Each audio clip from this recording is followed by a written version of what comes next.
¿Por qué entonces el presidente Gustavo Petro está en contra de la Ley 100 y lo ha estado desde hace mucho tiempo? Y especialmente lo escuchamos en su campaña.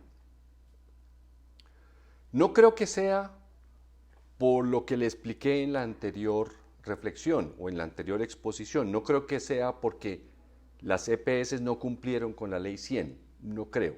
Y se lo voy a exponer. En el año 93, la Ley 100 se aprueba en diciembre del 93, las discusiones duraron más o menos un año y medio, un poco más. Los estudios que respaldaban la Ley 100 desde muchos frentes académicos venían desde los años 80.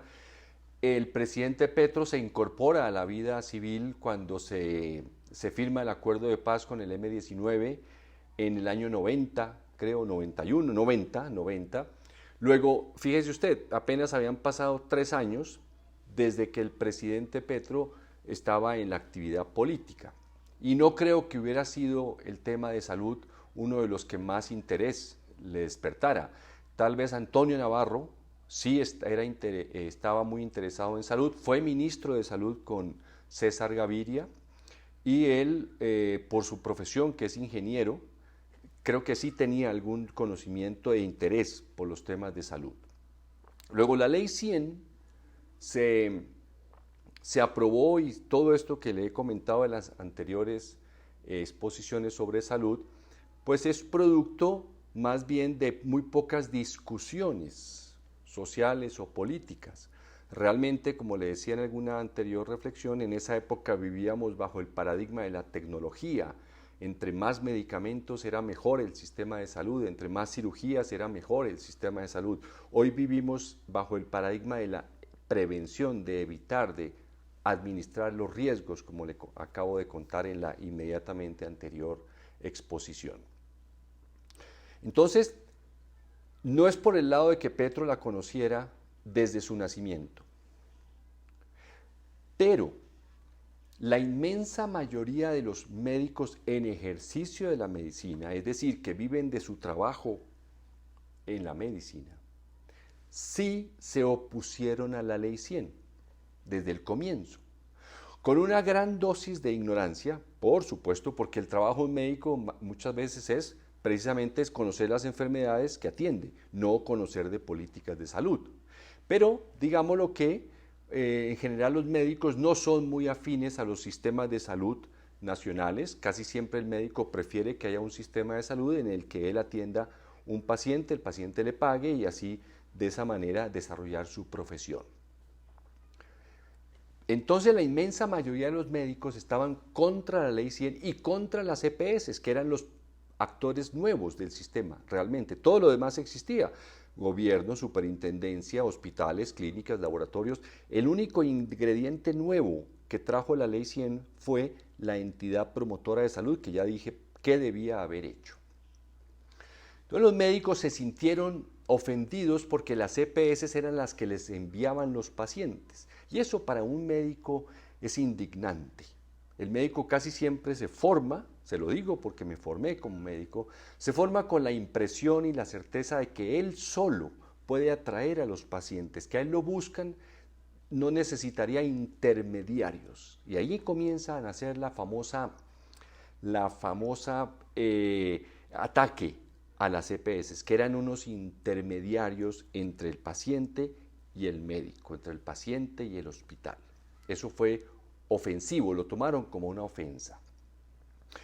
Hagamos una especie de paralelo histórico en este instante con una persona muy pública, que lo fue como la primera ministra del presidente Gustavo Petro, la doctora Carolina Corcho. Creo que ella tiene alrededor de 40 o 41 años, digamos 42 años.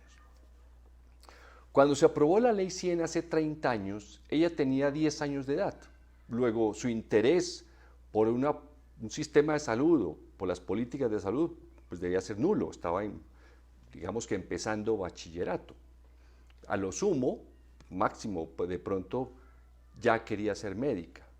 Ingresa a medicina, pensemos, unos 6, 7 años después, ya cuando la Ley 100 estaba en vigor, andando, y todos sus profesores en la Facultad de Medicina, no lo dudo porque yo lo escuchaba, hablarían en contra de la Ley 100.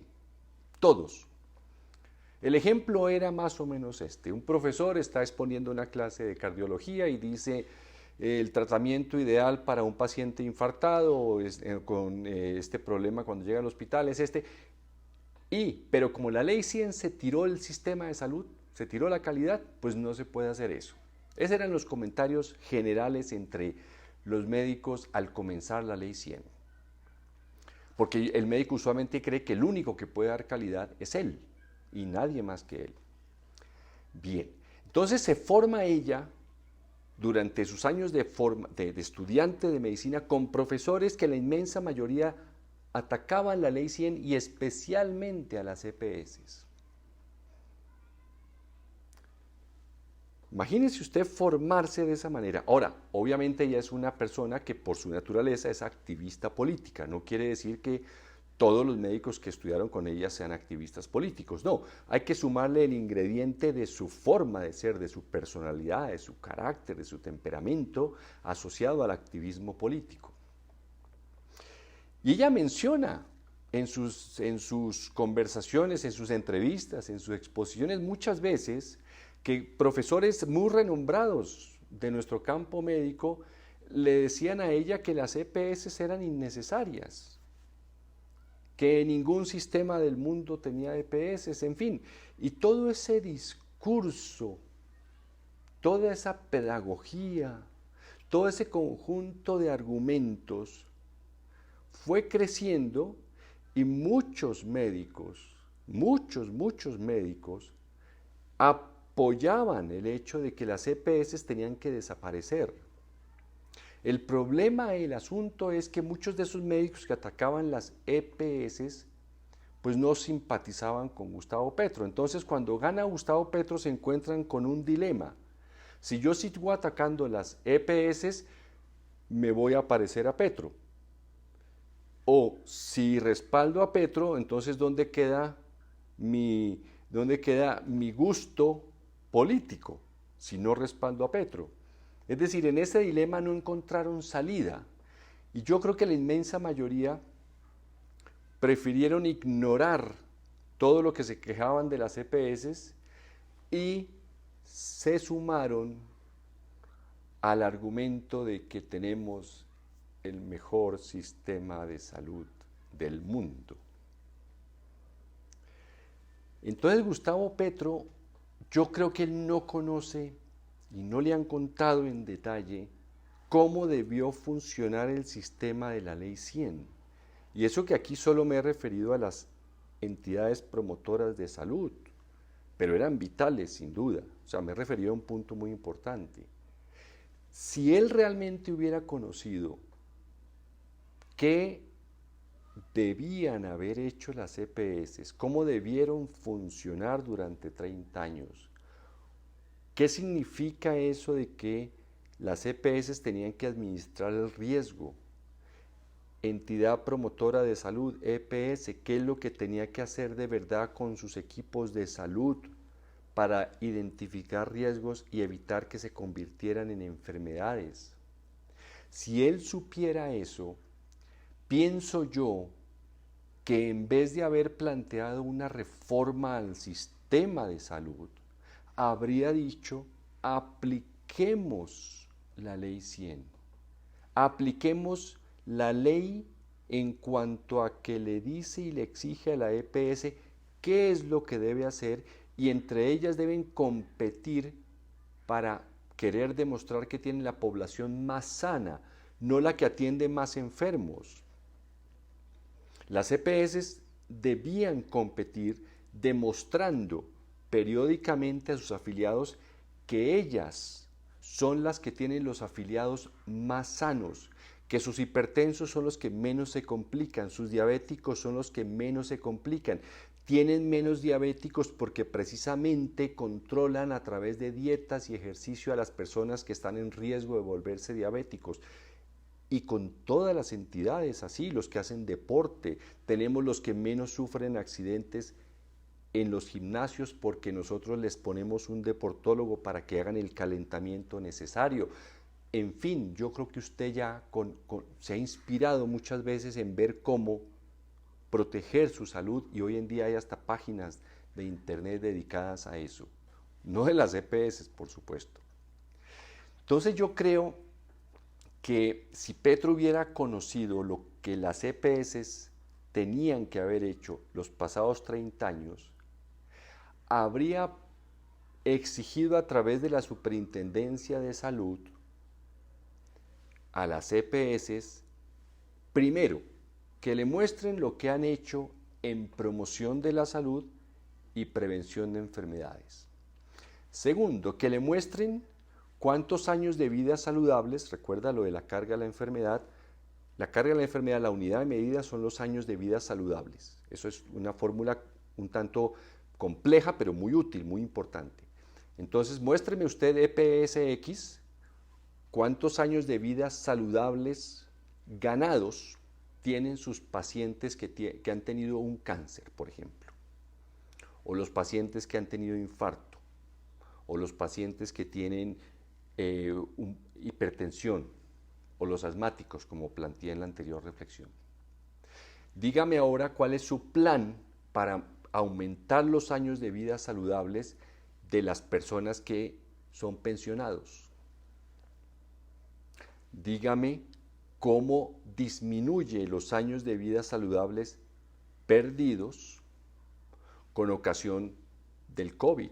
¿Qué está haciendo para recuperar a los que tuvieron alguna secuela del COVID?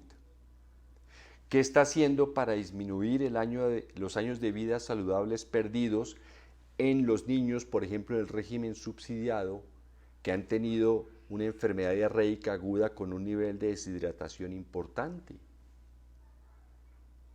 Dígame la medida que le entregamos a ustedes hace 30 años, ¿qué han hecho con esa medida para mejorar los años de vida saludables de su población afiliada? Demuéstremelo. Y eso la superintendencia sin tanta pelea podría exigirlo y hacerlo público, porque está escrito en la ley. Además, se deriva de los decretos que reglamentaron la Ley 100. Ese, creo yo, era un camino y las habría puesto en problemas, sin duda, las EPS, no hay duda, pero pues ellas tendrían que, o empiezan a funcionar bien después de 30 años, lo cual pues suena un poco exagerado, ¿cierto? Darle a una entidad 30 años para que cumpla la ley, pero por lo menos no tendrían ningún argumento para sentirse perseguidas, mucho menos para aglutinar políticos que con piruetas de argumentos asociados al sistema de salud, que prácticamente se centra en repartir medicamentos o en regalar con las debidas comillas cirugías, no habría pasado este debate tan insulso, tan inútil, tan estéril. Realmente estaríamos viendo a las EPS por primera vez en 30 años, viéndose obligadas a funcionar como tenían que haberlo hecho durante 3 décadas. Muchísimas gracias y hasta la próxima.